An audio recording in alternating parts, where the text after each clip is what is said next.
এসে যায়, আঙুলগুলো ঠিক রাখো, আবার টিপছাপ দিতে হবে। আর প্রতি পদে পদে পরমানন্দের প্রাপ্তি হয়, প্রতি পদে পদে, বুঝা যাচ্ছে বাবা?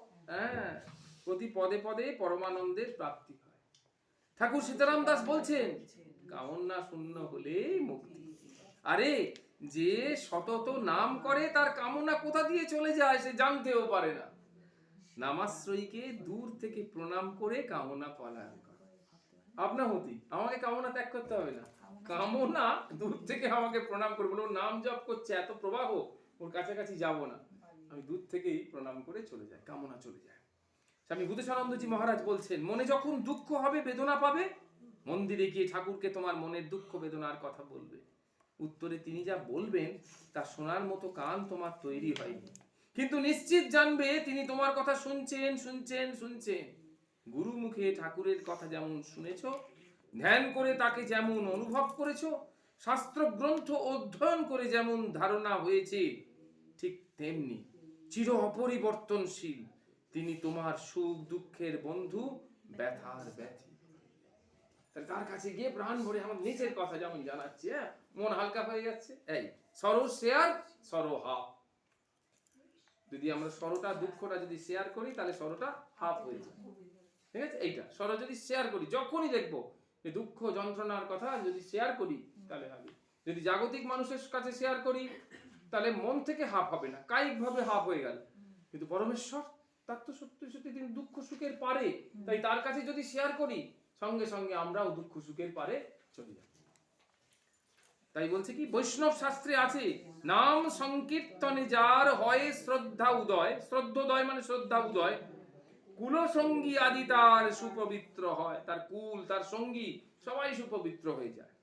যে ব্যক্তি কলিকালে কৃষ্ণ নাম ভগবানের নাম কীর্তন করেন তার দ্বারা কুল সঙ্গী সব সুপবিত্র হয়ে যায়। আরো আরো ডিটেলসে বলছে, এটা তো একটা বললো, আরো ডিটেলসে কি সঙ্গ।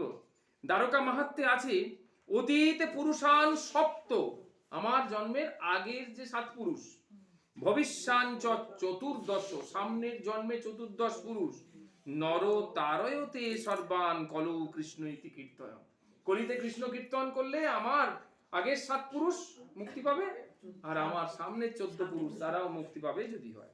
যারা নাম কীর্তন করে তাদের দ্বারা অতীতে 7 পুরুষ এবং ভবিষ্যৎ 14 পুরুষ উদ্ধার হয়ে থাকে। চিন্তা করা যায় আবার, মানে সাংঘাতিক কি প্রভাব, চিন্তা করো।